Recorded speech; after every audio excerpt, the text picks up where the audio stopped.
Welcome back.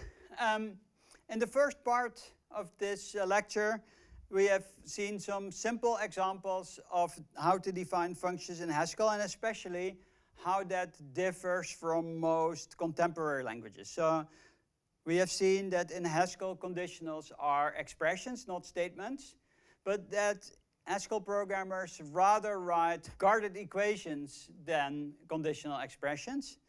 The other thing we have seen is how to define functions using pattern matching, and we have seen in particular how to define functions over lists using pattern matching.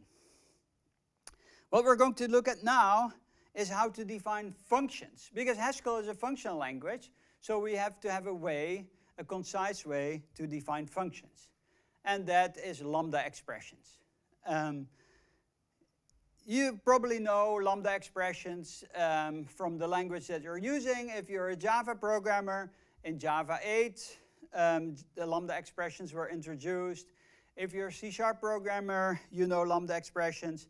If you're a Hack or a PHP programmer, you have lambda expressions.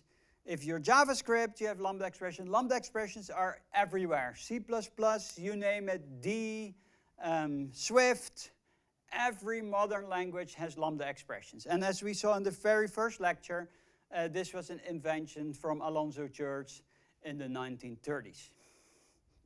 And most languages, lambda expressions look kind of similar, and in Haskell they look as follows. So they look like this: lambda x, arrow, body of the lambda expression. Now in the actual code that you type, you don't write a lambda. You write a slash, so you write /x, and instead of the arrow, you write a minus sign and greater than.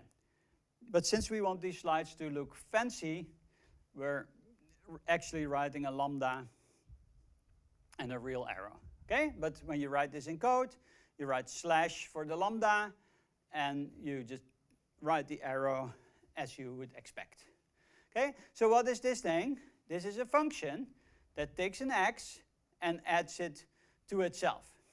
And that function has no name, so it's an expression of function type. That's what lambda expressions are. They are expressions that denote functions. So in mathematics, and as Church designed them, or if you read the lambda calculus literature, they're written as a lambda, but we type them as backslash. And instead of the arrow symbol, we write the arrow symbol. Okay, but for the rest, Haskell, I think, is the language that is closest to the lambda calculus because it's based on pure functions. Whereas in other languages, lambda expressions are, I think a better way would be to call them closures. And we will see why, because they can close over variables in the outer scope. But these lambda expressions can have side effects. But as we said, it doesn't really matter. We are really emphasizing the fact that functional programming is programming using expressions. So why are lambda expressions useful? Well, they are useful because they allow you to express your intent better when you're querying functions. Let's look at this first example here. Instead of writing add xy equals x plus y, so this is a query definition, this is a function that takes a parameter x, returns a function that takes a parameter y, and then returns x plus y. Really, the intent is better expressed by this. Add is a function that takes a parameter x, returns a function that takes a parameter y, and then adds them together. Okay? So this is actually syntactic sugar for this. And when I write Haskell, I often write them in this form. Even though it's a little bit longer, it means that I have to type more characters, but I think this form is more readable than that form. And in the course of these lectures, we will switch between both of these. But again, if you look at my Haskell code, I prefer to write things using explicit lambdas to convey the actual meaning of a queried function. Lambda expressions are also useful when you want to make explicit that you're returning a function. That's in kind of some sense the same as querying, but here, like, if we define a constant function, so this is a function that given an a will return a function that whatever b you give it will return that a. So here it's defined const of x returns a function that will, whatever you give it, just ignore it and return x. Okay? So that constant function there is very concisely defined using a lambda expression, whereas here I think it's a little bit less clear. Const of x underscore equals x.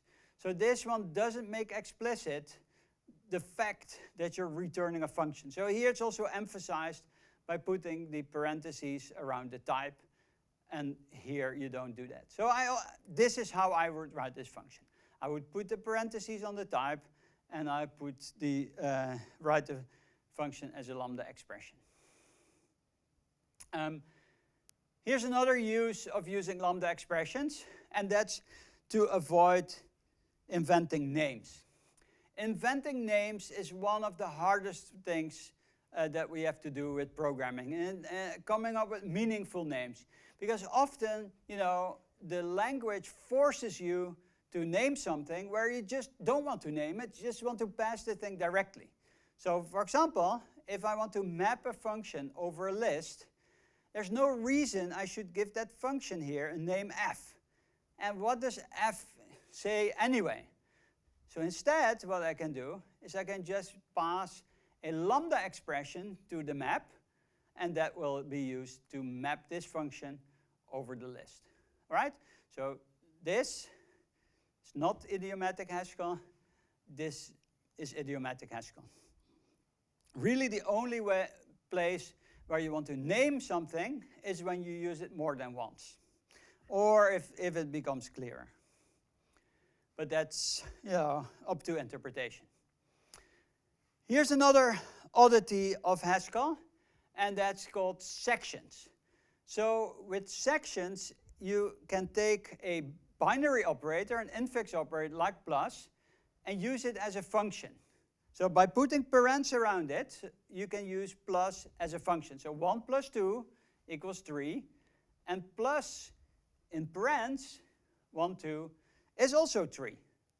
Now this is a nice trick, because we can also put 1 or paren 1 plus, and we can do plus paren plus 2. So we can partially apply plus by putting parens around the plus. So here we see we can do 1 plus, which is a function that expects a second argument and will add 1 to it. And here we have the function, section, plus 2, which is a function that expects a value here and then adds it to it. So this is 1 plus 2 equals 3. So in general, if funny plus is a binary operator, then you can write plus in parens to use it as a normal function, and you can left or right section it by partially applying it to an argument. Okay? So this is something that you will see quite a lot in Haskell, especially here. If you want to have a function that increments something, you just write 1 plus as a section. So why are sections useful? Well, here are a couple of examples. You want a function that kind of takes an argument and halves it? Well, you just write open paren divided by 2. And you don't have to write lambda x divided by 2. So sectioning allows you to write something without inventing a name. And that's the whole goal of this exercise. Giving names is hard, so we want to avoid that, and sectioning allows you to do that. All right, so here's a preview of the exercises. The exercises will be available on the website. And in these exercises, we'll ask you to use some of these constructs that we have seen in this lecture to define functions. And as I promised you, this will be the last exercise that's very Haskell specific. But since, you know, we have been talking about how Haskell differs from other languages, I think it's quite useful to follow the rest of the lectures to do these exercises to get a little bit familiar with the Haskell syntax. And so happy hacking, and see you next week. Bye-bye.